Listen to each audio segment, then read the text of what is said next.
There are two faces of religion today. One is what we see in many of the conflicts of the world, a majority of which today, by the way, have a religious dimension to them.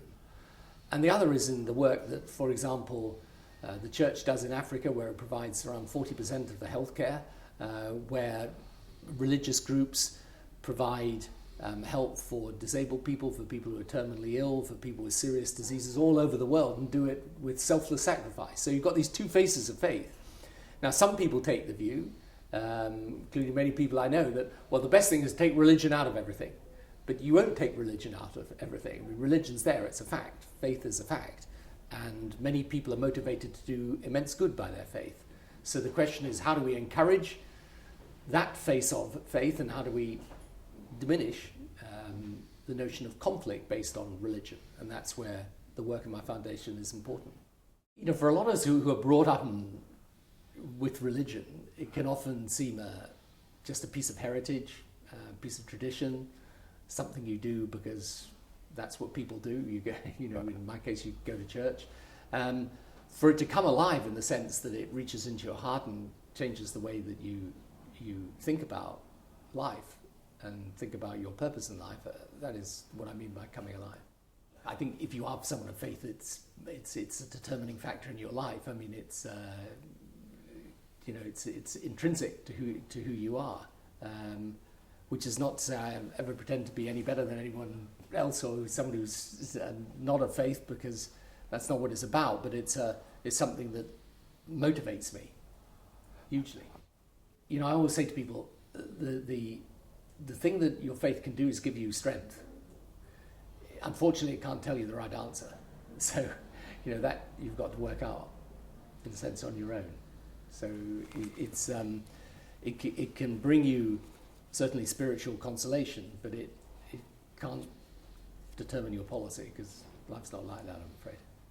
When it comes to the policy decisions, so for example, in those after 9/11, Afghanistan, Iraq, and so on, no, it's really, you've got to take those on the basis of what you think is in the interests of your country. Now, your faith can give you strength when you're taking a very difficult decision to try and do what you think is right. In that sense, it can be of assistance to you, but it can't tell you what is right, unfortunately. The problem that you have all over the Middle East and beyond is you have the influence of religion. So you have, yes, a secular, liberal, modernizing group, but you also have the Muslim Brotherhood and Islamist groups that obviously have a very different conception both of society and of democracy. And that is the complicating factor, and there's a very clear divide all over the region there. Now the question will be, can you encourage those people who do believe that their religion is central to their view of society and politics to come to an understanding that democracy is essentially a pluralistic concept, and that it's not just about a way of voting, it's a way of thinking in which freedom of religion and freedom of expression are as important as the freedom to vote.